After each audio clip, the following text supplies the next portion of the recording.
اعوذ باللہ من الشیطان الرجیم بسم اللہ الرحمن الرحیم رب اغفر ورحم وانت خیر الراحمین۔ آج میں آپ کو بتاؤں گی کہ جو سیاہ دل والے لوگ ہیں، جن کے اوپر شیطان نے غلبہ کر لیا ہے، ان کے ساتھ کیسا حشر ہوگا۔ وہ تو جہنم میں جائیں گے ہی جائیں گے،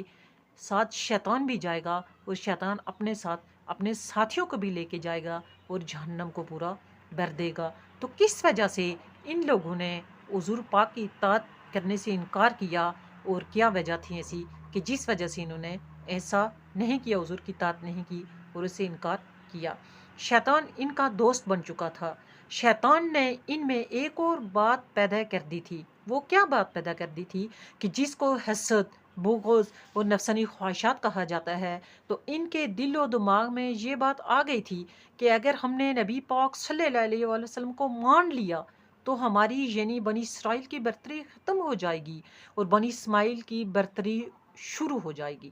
اور اس طرح جو فائدہ ہم اٹھا رہے ہیں اور مخلوق میں علماء و مشائخ بنے ہوئے ہیں، یہ ساری بات ختم ہو جائے گی اور ہمیں تو حضور صلی اللہ علیہ وآلہ وسلم کی غلامی اختیار کرنی پڑے گی۔ تو بستغفر، اس میں ہمارا دنیاوی طور پر نقصان ہے۔ یہ بات ان کے ذہن میں اس لیے آئی کہ ان کے دل و دماغ کام نہیں کرتے تھے، ورنہ ان کی اپنی تاریخوں میں یہ بات موجود تھی۔ یہ جانتے تھے سب کچھ کہ کیا حقیقت ہے، کیا سچ ہے اور کیا جھوٹ ہے۔ تو اور دیکھیں یہ کیا کرتے رہے۔ جنہوں نے بھی وقت کے رسولوں کی فرما برداری کی اور غلامی اختیار کی، انہیں کبھی زوال نہیں ہوا، بلکہ اللہ تعالیٰ نے انہیں عروج عطا فرمایا اور دین و دنیا میں سرخرو سرفراز رہے۔ نبی پاک صلی اللہ علیہ وسلم کے دشمنوں کی یہ نفسانی خواہش پوری نہیں ہو سکتی تھی۔ یہ ایک بالکل ظاہر بات تھی، لیکن دل سیاہ ہونے کی وجہ سے وہ اس حقیقت کو بھی نہ سمجھ سکے، اور انہوں نے پھر شیطان کے پیروکاروں کی طرح نبی پاک صلی اللہ علیہ وسلم سے دشمنی اور مخالفت شروع کر دی۔ یہاں تک کہ جب نبی پاک صلی اللہ علیہ وآلہ وسلم مشرکین مکہ سے تنگ ہو کر مدینہ پاک میں تشریف لے گئے، وہاں اس وقت نبی پاک صلی اللہ علیہ وآلہ وسلم بیت المقدس کی طرف رخ کر کے نماز پڑھتے تھے، اس لیے کہ موسیٰ علیہ السلام سے لے کر عیسیٰ علیہ السلام تک عارضی طور پر قبلہ بیت المقدس مقرر کیا گیا تھا، لیکن بیت المقدس بھی اس طریقے سے بنایا گیا تھا کہ اس کا رخ کعبہ شریف کی طرف تھا۔ وہاں جو قربانی کی جاتی تھی، اس کا منہ بھی کعبہ شریف کی طرف ہی ہوتا تھا۔ یہ لوگ جو بیت المقدس کو اپنا قبلہ سمجھتے تھے، اس حقیقت کو وہ صحیح طور پر نہیں سمجھ سکتے تھے۔ یہودی مغرب کی طرف منہ کر کے نماز پڑھتے تھے اور یہ کہتے تھے کہ مغرب کی دیوار کے پاس کھڑے ہو کر موسیٰ علیہ السلام نے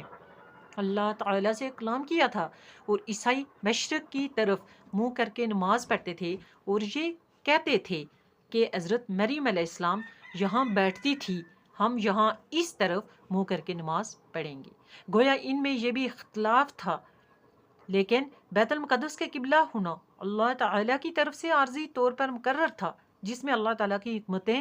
تھی، اور سب سے بڑی حکمت یہی تھی کہ اس میں مخلوق کو یہ سمجھانا تھا کہ یہ الگ الگ جماعتیں یا الگ الگ امتیں نہیں ہیں،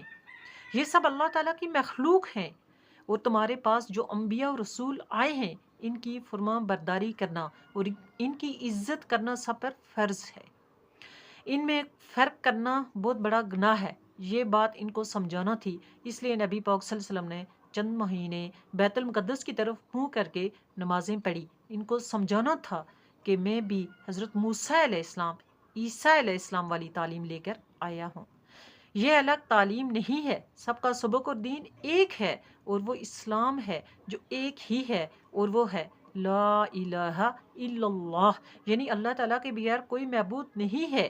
یہی وہ تعلیم ہے جو آدم علیہ السلام صفی اللہ نے دی،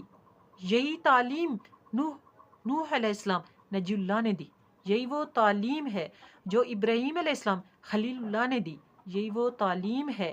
جو موسیٰ علیہ السلام کلیم اللہ نے دی، اور یہ وہی تعلیم ہے جو عیسیٰ علیہ السلام روح اللہ نے دی، اللہ نے دی۔ یہی وہ تعلیم ہے جسے نبی پاک صلی اللہ علیہ وآلہ وسلم لے کر آئے ہیں، اور جس کی آپ نے وضاحت فرمائی اور لوگوں کو صحیح طور پر سمجھایا،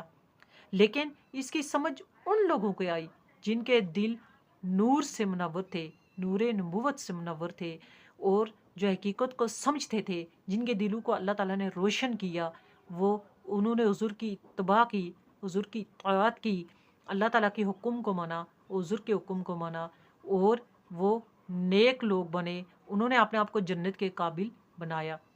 لیکن بعض ایسے لوگ تھے کہ جنہوں نے حقیقت کو سمجھتے ہوئے اس سے انکار کیا۔ ایک تو یہ کہ ہماری برتری ختم ہو جائے گی، اور دوسرا یہ کہ ان کے دل سیاہ ہو چکے تھے، شیطان ان کے اوپر غالب آ چکا تھا، اور شیطان نے اپنا بھی دوزخ بھرنا تھا، خود بھی جانا تھا جہنم میں، اور ساتھ اپنے ساتھیوں کو لے کے بھی جہنم میں جانا ہے۔ تو اس طرح کی پیاری اسلامی معلومات کے لیے اور اس طرح کے پیارے درس کو سننے کے لیے میرے اس چینل کو سبسکرائب کر لیں، تاکہ میری آنے والی جتنی بھی اس طرح کی اسلامی معلومات ہوں وہ آپ تک پہنچتی رہیں، آپ ایسی معلومات آگے پہنچائیں، صدقہ جاریہ کا ثواب حاصل کریں، اور دین و ایمان میں بھی اپنا حصہ ڈالیں۔ السلام علیکم ورحمۃ اللہ وبرکاتہ و مغفراتہ۔